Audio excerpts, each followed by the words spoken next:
seen go on in our cities all summer long, even like in DC specifically, like with senators like Rand Paul, you know, getting almost physically attacked in the streets of DC by Antifa and Black Lives Matter.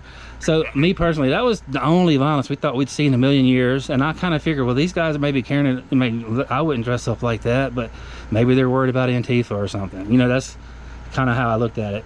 Now, to finish answering your question, at one point I'm briefly standing on the steps, and this is before all the Rosanne Boyland stuff happens. And since I'm just going to tell you the truth. I don't know who this guy was. He had his stuff on. I spoke to him for 10 seconds, and I must have said something to him like, I wonder what's going on, right?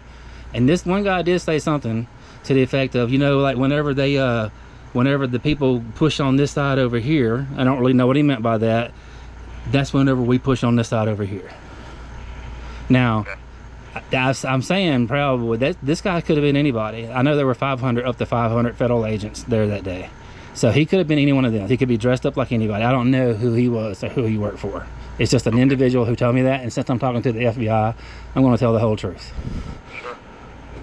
Okay. No, I appreciate that. So that would be, and I'm sitting here trying my best to make sure I haven't forgotten something, but that was really the only other thing that I could say along those lines was and you can go to a Rumble and look at American Gulag on the American Gulag's Rumble channel. I gave them a lot of my footage. Yeah. And I caught, man, and I don't think it's Antifa. I think I hate to say it, I think it's federal agents, because Antifa is Hong Kong tactics. They work in two-man teams, right? Well, I caught a 5-man plainclothes team on the footage I shot that day, literally working together in concert. One of them has a military walkie-talkie, and if you talk to anybody on January 6th that day, there was no service for anybody on hardly any of the phones or anything. But anyway, they're working together to put people in place at what we all call the party room, and I got this guy breaking the Capitol window that day, and then I got the same individual later on that day doing stuff. But you know, I had an ex-New York Police Department detective look at it, and he's the one that analyzed it, and he saw all the stuff in it that I hadn't seen before.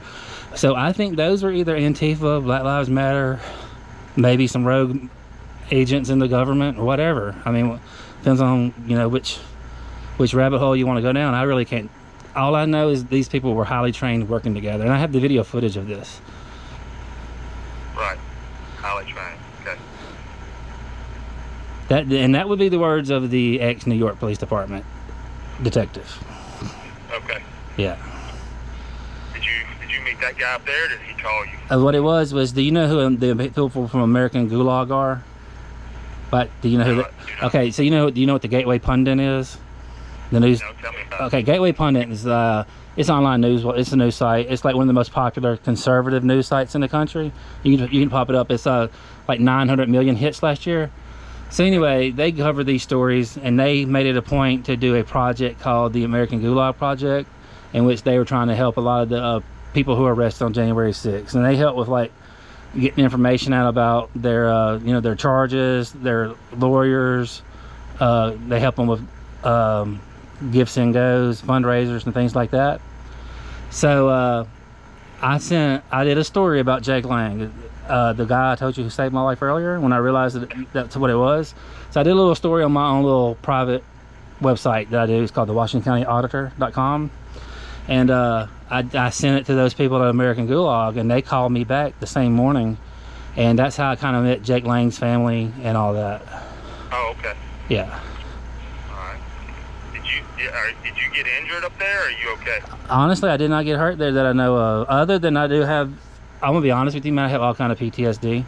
Some of this PTSD come before January 6th, but it's surreal for me because this is such a niche, highly specialized thing that happened to our country and our history, and I don't feel like I can get past this until, like, for example, the world knows what really happened to Rosanne.